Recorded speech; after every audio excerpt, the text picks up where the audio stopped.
안녕하세요. 세브란스 병원 진단검사학과 이영민입니다. 감기하고 코로나 바이러스는 사실 구분하기가 쉽지 않은데요. 왜냐하면 우리가 이제 겨울철에 발생하는 감기라고 부르는 질환 자체가 코로나 바이러스에 의한 것들이 대부분입니다. 그러다 보니까 많은 증상들을 공유하고 있고 증상만으로 나누기는 쉽지 않은 것이 현실입니다. 저희가 코로나 바이러스를 의심할 수 있는 증상으로 초기에 38도 이상의 고열, 호흡곤란, 그리고 인후통 세 가지를 들었었습니다. 하지만 중국의 데이터에 따르면 전체 환자의 20% 정도만이 38도 이상의 고열을 보여주고 있고 60% 정도는 37.5도 미만의 열을 보여주기 때문에 단순히 발열만으로 코로나19 감염을 선별하기는 어렵습니다. 그리고 인후통과 호흡곤란의 경우에 있어서도 대략 한 20% 각각 20% 미만의 환자들만이 증상들을 보여주기 때문에 증상으로 감별하기는 쉽지 않은 것이 현실입니다.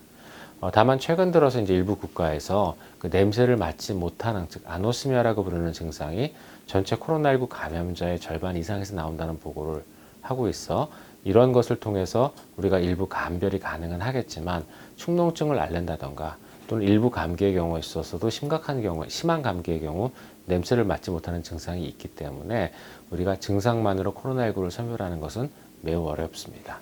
냄새를 맡지 못하는 환자가 통상적으로 대략 한 50% 정도에서 많게는 대략 한 70%까지 보고를 하고 있습니다. 보통은 이제 젊은 환자들의 경우에 있어서 좀 더 이런 냄새를 맡지 못하는 증상이 많다고는 알려져 있는데요. 국가별로 조금 그 증상의 발현율이 다르기 때문에 다른 나라의 국가를 우리나라에 바로 적용하기는 어렵고 우리나라도 아마 별도의 데이터를 조사를 해야지 정확한 그 비율을 알 수 있을 걸로 생각이 됩니다. 코로나19에 감염될 가능성은 남녀노소를 가리지 않고 다 동일합니다. 특히 이제 무증상 감염이 전체 환자의 50% 정도를 차지를 하기 때문에 우리도 알지 못하는 사이에 코로나19에 감염될 수가 있습니다. 하지만 이 코로나19에 감염된 이후에 그 양상은 여러 가지 것들에 따라 달라지게 되는데요. 그 중에서 연령이 많으신 분들, 그다음에 기저질환을 갖고 계신 분들은 당연히 조심을 하셔야 됩니다. 기저질환 중에서는 당뇨가 가장 위험한 것으로 알려져 있고 그 외 고혈압이나 다른 만성질환을 갖고 계신 분들도 당연히 중증으로 갈 수가 있습니다. 당뇨가 위험한 이유는 코로나19의 기전에 대해서는 아직까지 명확하게 다 알려져 있지는 않지만 혈관들, 특히 혈관 내벽에 있는 세포들을 일부 공격하는 특성을 갖고 있는 것으로 알려져 있기 때문에 당뇨에서 일어나는 그러한 만성적인 혈관의 어떤 장애와 같이 복합적으로 작용을 하면서 좀 더 중증의 반응을 일으킬 수 있는 것으로 생각이 되고 있습니다.